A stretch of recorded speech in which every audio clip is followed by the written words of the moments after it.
вот эти списки пострадавших отраслей, они очень нам непонятен критерий их отбора, да?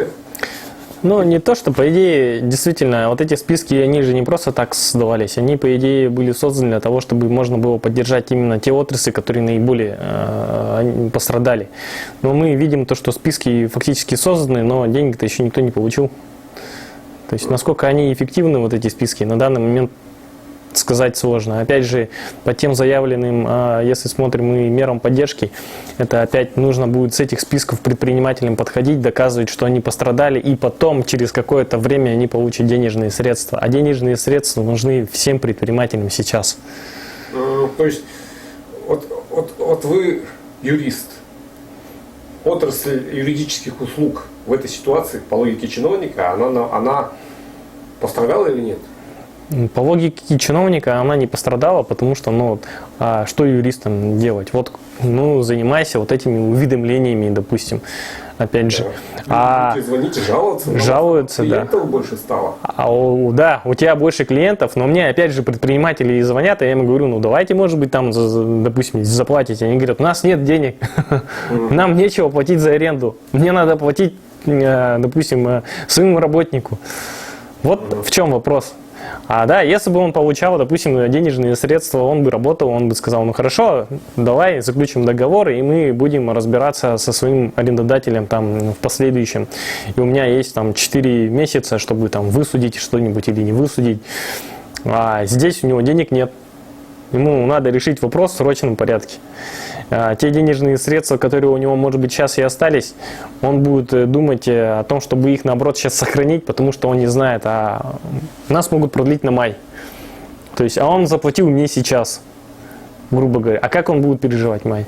Вот деньги нужны сейчас, всем сейчас, а денег сейчас нет. Все говорят, потом отсрочим, или потом мы вот пока сделаем вот этот список, потом придумаем, как вам вот по этому списку помогать, и потом мы только дадим вам эти деньги.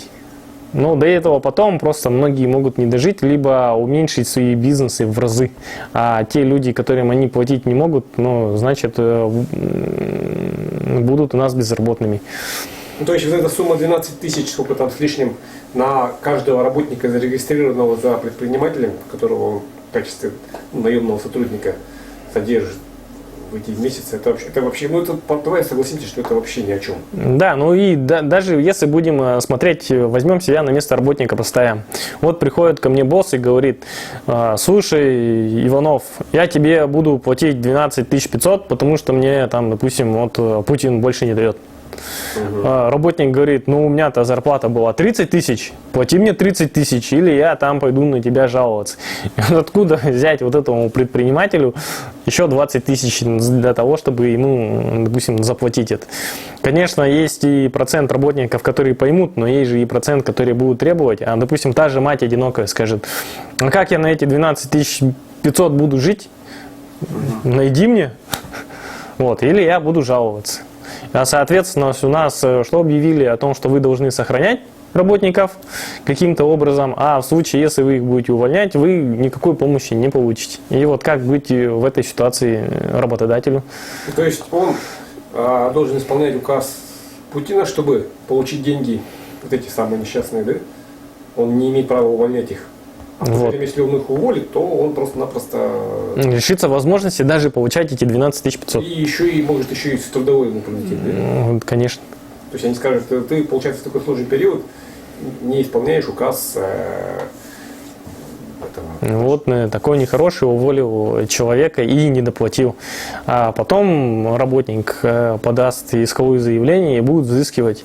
А если мы туда еще и затраты все припишем, то фактически пени за простой, ну, достаточно большая сумма.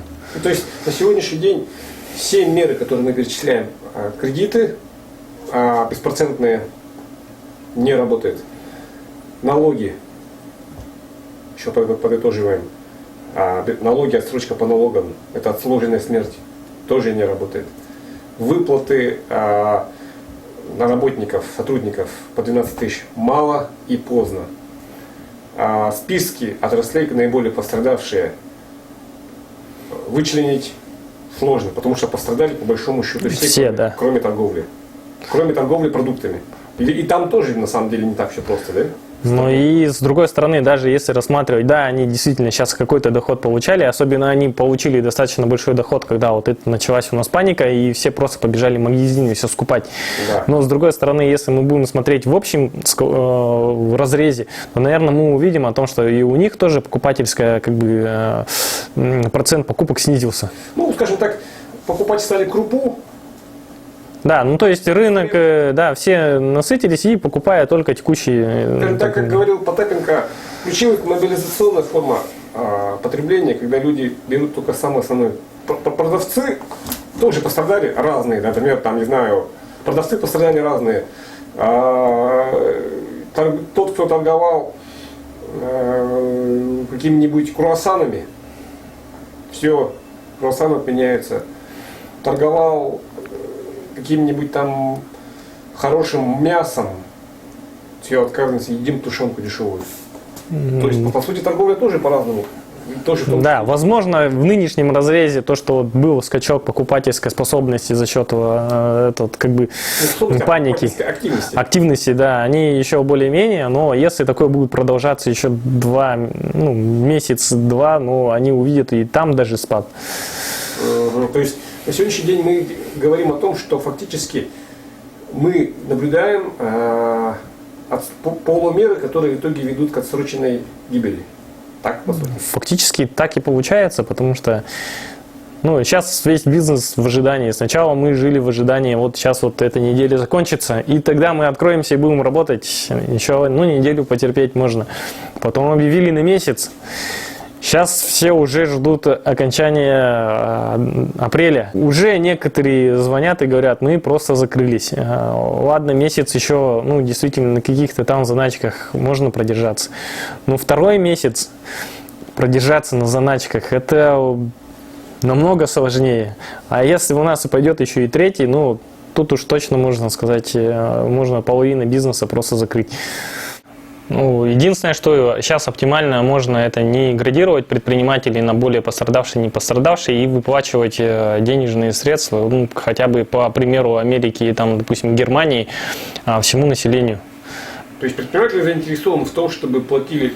Да, потому что как и предприниматель сидит дома, так и его работник. И предпринимателю в настоящее время нет куда-то взять денег. Эта помощь была бы ему, чтобы он хотя бы купил себе продукты. Также и его работникам. И в момент открытия у них были хотя бы какие-то денежные средства на руках, чтобы продолжить свою деятельность. Но, как говорится, как ювелир и туризм пойдут к юристу, если у них нет денег на его услуги. Значит, пострадали все.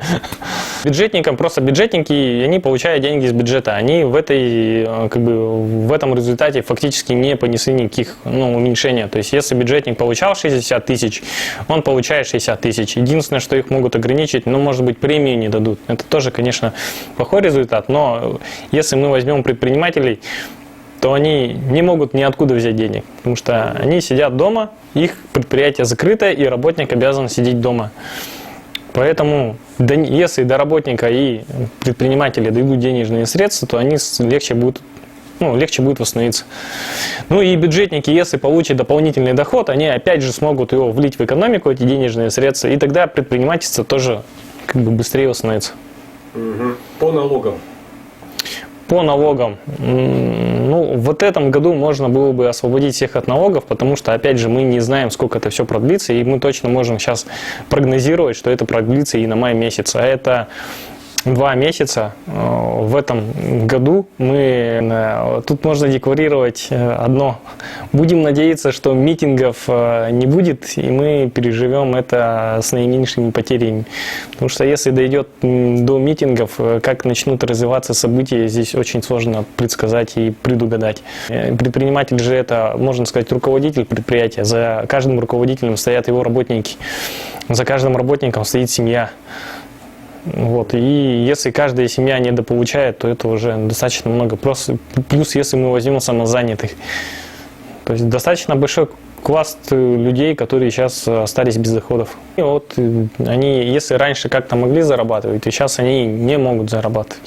Если они могли где-то там устроиться, подработать, что-то продать, то сейчас и бюджетники тоже, они же, даже если не получают, они все равно будут экономить на услугах, на, там, допустим, на каких-то дополнительных покупках. То есть, если я хотел там купить ювелирку, я не буду покупать ювелирку, потому что мало ли что в нашей стране. Опять же, если мы посмотрим на общую экономическую ситуацию в мире, мы все видим о том, что у нас нефть ушла в минус, и мы знаем о том, что наше государство зарабатывает в основном на нефти. Поэтому даже если был бы я бюджетником и получал зарплату, я бы отказался в настоящее время от каких-то больших покупок. Обращайтесь с вопросами, особенно как раз вот интересно будет, как действительно до вас дошли ли вот те оглашенные меры государственной поддержки и воспользовались вы ими реально. И какие реально меры поддержки вы считаете необходимо ввести сейчас государству, мы бы могли их обсудить. Если какие-то меры поддержки не доходят, мы могли бы хотя бы обсудить, почему они не доходят, какие есть препятствия для того, чтобы они дошли до того или иного, даже, допустим, бизнеса, который наиболее или не наиболее пострадал. Поэтому давайте направляйте свои вопросы, направляйте темы для разговоров. Мы еще, наверное, раз встретимся и обсудим их. Ну и сами проведем какие-то свои исследования.